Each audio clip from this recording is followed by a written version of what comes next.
Hey guys, Kim Barrow here. Wanted to take a second and go over the rules for our clean eating challenge.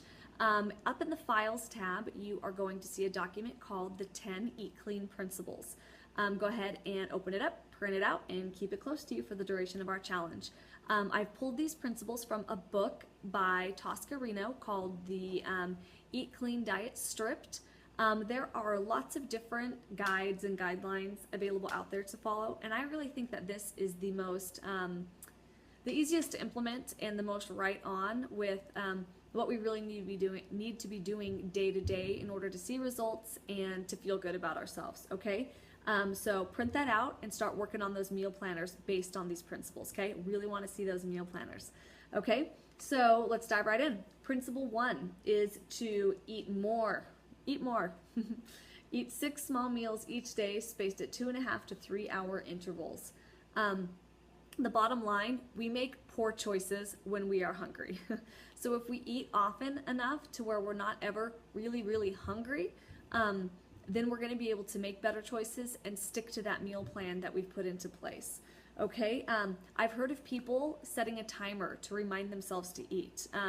I know that for myself and a lot of you out there are either working or at home with the kids, and we just get busy and we forget. Sometimes I eat breakfast at 7, and before I know it, it's 11 o'clock, and my oatmeal doesn't sound so great, and it's not holding me over anymore, and I make a poor choice before 12 o'clock when I can sit down and eat lunch with the kids. So it's important that you remember to get those between meal snacks in, okay?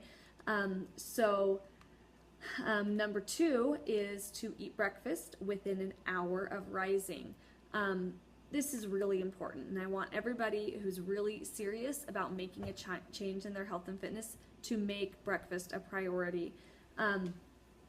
Breakfast is that initial fuel to the fire of our metabolism, which is helping us burn that unwanted fat and to really get to reach our goals. So there's tons of research, you've heard it forever, that breakfast is so important. There's just no other way to put it. I want to go back a little bit to what I was just talking about.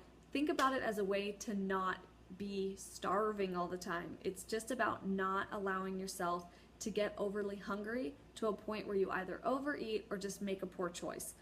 So wake up and get that good breakfast in, okay? This is a really good place to get your Shakeology in. If you aren't doing Shakeology for this challenge, just make sure that you have a go-to breakfast that's easy to put together, and you can just grab and go, because I know the mornings are busy for lots of people. Okay, number 3, make sure that your last meal is at least 3 hours before you go to bed. Now, on our meal planner, you will see that I have that evening snack in there after dinner. That is optional, okay? I really just have that in there for you as a safety net. I know that for me, if I'm gonna make a poor choice, it's gonna happen in the evening. I think we all do our most nutritional damage at night in the evening. I know for me, put the kids down, come downstairs, and just start reaching for things. So if I have that snack planned in there, I can grab my applesauce and my walnuts. I have my complex carb there, a little bit of protein to hold me over, big glass of water, the craving's gone, and I haven't ruined all the hard work that I've been doing all day long. Okay, so another tip there is, if you don't want to have that snack in there, a lot of times if I start with that glass of water, just drink that big glass of water, I'll realize I was just thirsty or a little dehydrated and not really hungry. That'll kind of fix that craving before you again do too much damage. Okay, so number 4 is to eat a combination of lean protein and complex carbohydrates at each meal. So your lean protein is going to come from lean meats. Hummus is a protein, quinoa, I know it's a grain, but it also counts as a protein. Nuts, and I guess I'm speaking loosely when we're saying lean protein with nuts, but watch your portion size there and you should be okay.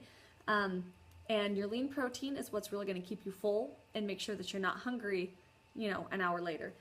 Complex carbohydrates are going to come from your whole grain items. Oatmeal, 100% whole wheat, your vegetables, things like that. The carbohydrates that stick with you a little bit longer, okay? So as far as snacks go for our challenge, I want us to challenge ourselves to get our snacks from whole food items. Now, when I say that, I mean to stay away from things like crackers and chips and all of those fun little prepackaged meals. Let's really focus on eating real food, real nutrient-dense food. Again, it's a challenge to see, to really see how great your body feels when you do that. So when I say that, I mean, so for a snack, I'm gonna do a banana and maybe some peanut butter. So peanut butter is my protein, that banana is my carbohydrate, or we're gonna do an apple and maybe some cheese.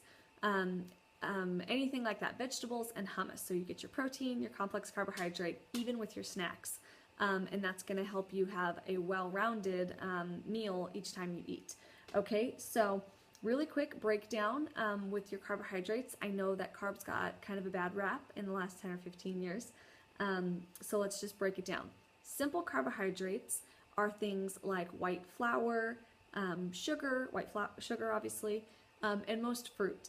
And when we say simple, basically that means that it's going to spike your blood sugar and then the energy goes away. So it's not really giving you anything. Complex carbohydrates, however, help to regulate your blood sugar a little bit longer. Does that make sense? So your energy is going to be a little bit more sustained. So if you have an option between a piece of Wonder Bread and a piece of 100% whole wheat bread.